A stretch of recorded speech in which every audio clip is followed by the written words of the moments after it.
What's up, YouTube? What's up, YouTube? It's your boy back with another one. People, in today's video, we want to talk about the reason why they do not want to get rid of poverty and why they want to keep the people poor. Someone is benefiting from this. So, let me know what you think about this topic in the comment section below. Don't forget to like, comment, share, and subscribe to the channel. You know we family, right? Holla.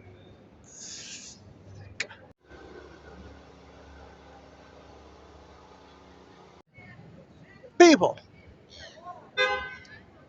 I'm now realizing something, right?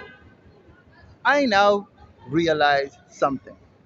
I'm now realizing that poverty and homelessness and squalor and just all round degradation is actually big business. And who's the main culprit in this? So one would think that a government aim or a government's duty is to eradicate poverty, right? And for some reason, it's now making sense that there are people within the country that do not want poverty eradicated because they are benefiting from poor people. So, if everybody was rich, if everybody was successful, how would this country function? The richest country on earth is the Congo by mineral wealth. But do you know there's a little kingdom, country called Brunei, where there's no poverty? So if there's no poverty in Brunei, how are the streets being cleaned? How are all or who is doing all the dirty work that the rich don't want to do since there's no poverty in Brunei? So it dawned on me, right, that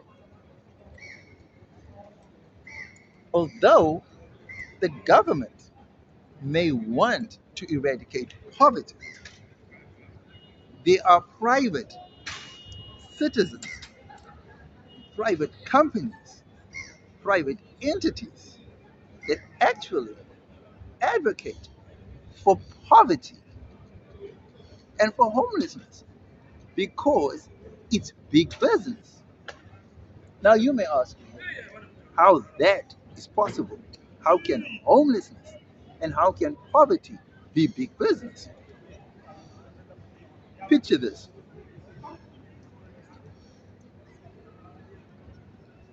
Who pays the most tax? It's the working class, the so-called middle class, right? Who does all the dirty work? The poor people. Okay. Who pays the least amount of tax? The rich. So the rich get to pay less tax, and the rich don't get to do any dirty work. So, do you see it's a win-win for the rich? It's sad, right? But the reality is, it's not going anywhere anytime soon. Hello. And that's the reality of life, you know? And it's sad that, and it's sad that we are here fighting for the poor. And yet the real people who are supposed to be fighting for the poor are not even fighting for the poor. My biggest gripe with the rich people and with the government is the crumbs that they give us and the leftovers that they leave us, the poor and the destitute, to fight over. That is why they want the poor people to remain as they are, because everything is done for the rich people. The rich people don't get to raise a finger All they do is put up the finance, and the rest of the work is done by the middle class, and the scraps are eaten by the poor. Now, if you're a working person, right, you will know for a fact that you are taxed to death. Tax takes about an arm and a leg, right? And the rich people know. And that is why the rich have loopholes. They know how to work the system, right? A few of our brothers and sisters know how to work the system too. But you know how our people are, right? They always gatekeep, right? Whatever they know, they want to get rich by themselves. They want to succeed on their own. They don't want to pass on information to the rest of us. So what happens? We are the ones who get to suffer. Okay, so now that we know that, right? Here's my thing. How are the rich people benefiting from poverty? And how do these NGOs play a role in that, right? Guys, it is sad. It is a sad case scenario. Now listen to this. American, European agencies, right? So what they do is they send money over to Africa, right? They send money over to Africa.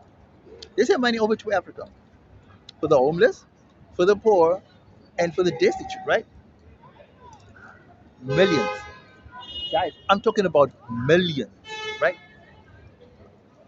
Those millions don't even reach the poor. They don't even reach the destitute. Why? Because if those monies reached the people that it was meant to reach, it would eradicate the problem. And if the problem was eradicated, there would be no money to squander, to spend on, to buy lavish gifts, clothes, and all these things that the rich and all the NGOs that are involved in this poverty eradication scheme are not doing. So basically, it's like BEE, right? It's like BEE where they give comrades, or they give friends, or they give cadres tenders, and the cadres don't complete, don't even get to do the job, but they've already gotten paid, or they still going to get paid for not completing or not even doing a job. Okay, so the NGOs, the NPOs, the agencies that are involved in poverty eradication and poverty alleviation and homelessness and all that, right? Funny thing is, no one is auditing them. No one is auditing these people. If money is sent to the US from the US, right, to solve, let's just say, the homeless problem, right? Wouldn't someone from the US, isn't someone from the US supposed to come and see what progress is being done? Is there no audits that happen? Is there no? I'm trying to think. I'm trying to think. Is there no accountability? Is it just,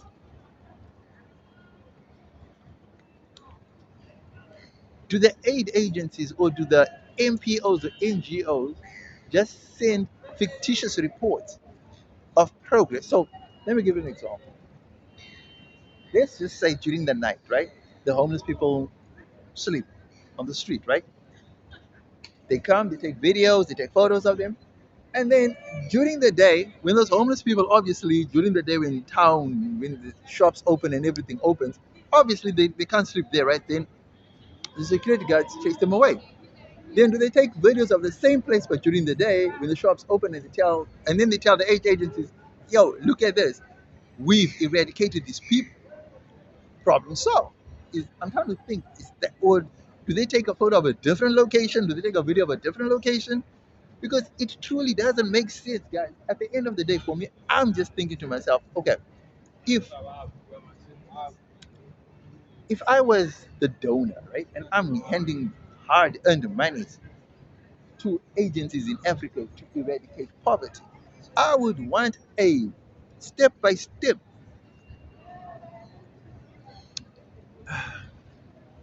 eradication problem. I want to see it in real time. I would want to have a weekly, daily, weekly, monthly report. I'd want to see witness accounts. I'd want to see proof of concept. And I'd really want to see the people that are taken out of the streets. That's what I would really want to see. I would really work hard to make sure that I get the results, unless the donors are being duped, unless the donors are in on it, unless the donors get that as a tax write-off. Because, guys, it's becoming it's becoming increasingly clear that there are certain agents of death, I guess, angels of agents of evil that clearly do not want poverty to be eradicated. I mean, it's now making sense. It's making perfect sense now that there are people benefiting from poverty, and there's a reason why they need bottom feeders. If South Africa had to have a prosperous, thriving economy where everyone was successful, I'm trying to think from a South African concept, who would clean the roads, right? But then clearly everyone would have a business and the money would circulate within everybody. So surely,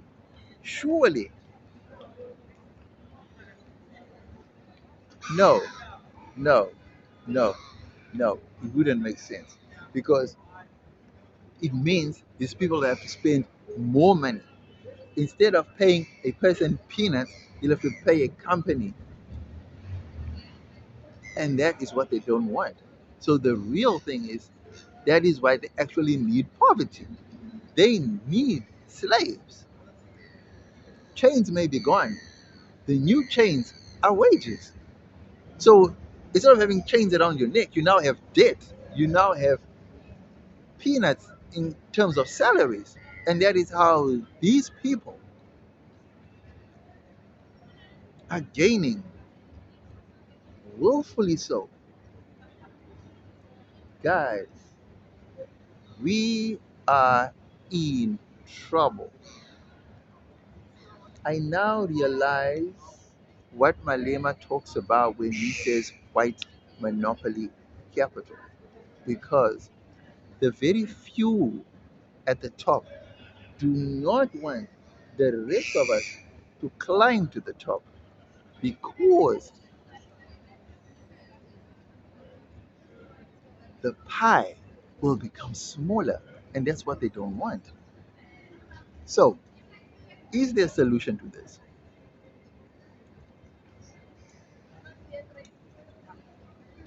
No, there isn't a solution. There's just no solution to this.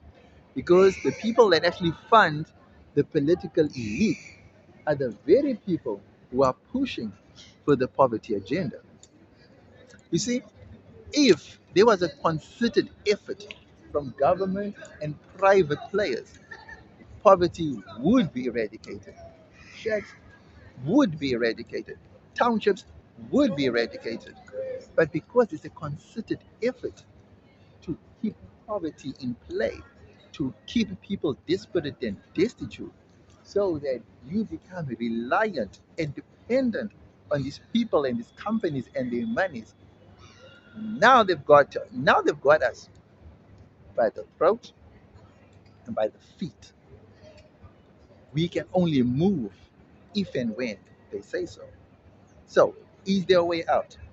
No, there's no way out. As a country, there's no way out. Individually, yes, there is a way out. And what is that way out? So, for example, you and I could actually get out of the red race. You and I can actually start our own little things where we do not have to depend on a corporate company for an income. Whereas we can turn from employee to consultant. Makes sense, right? But here's the catch. Would they allow us? Would they allow you to break free willingly? Would they allow you to break free willingly? Would they make it easy for you to jump ship? Would they make it a breeze for you to become a business owner? Would they make it? That's the reason why there's so much red tape when starting and opening a business in South Africa. They're trying to make it as difficult for anybody who wants to leave the rat race. So it's doable. There are people who have left the rat race. There are people who are working independently for themselves. There are people who are free of stress. There are people who just know how to work the system. So, in closing, if you know of someone who can assist you in registering a business, in starting a business, whether it's a product based business or a service based business, do yourself a favor. While you are working your 9 to 5, or your 5 to 9, or your 6 to 6, or whatever hours you work, your 7 to 7, on your off days, on your weekends, or whenever you get time, work on establishing a business. It doesn't matter whether it's an online business or an offline business. It doesn't matter whether it's a brick and mortar business or whether it's just an online business.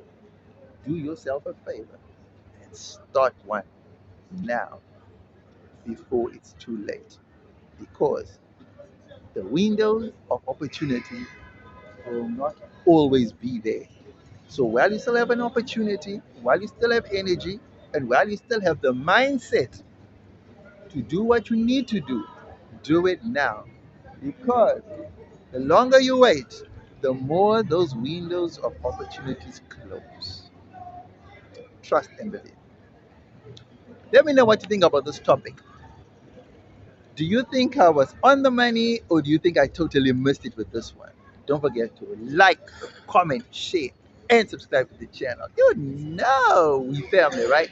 Holla.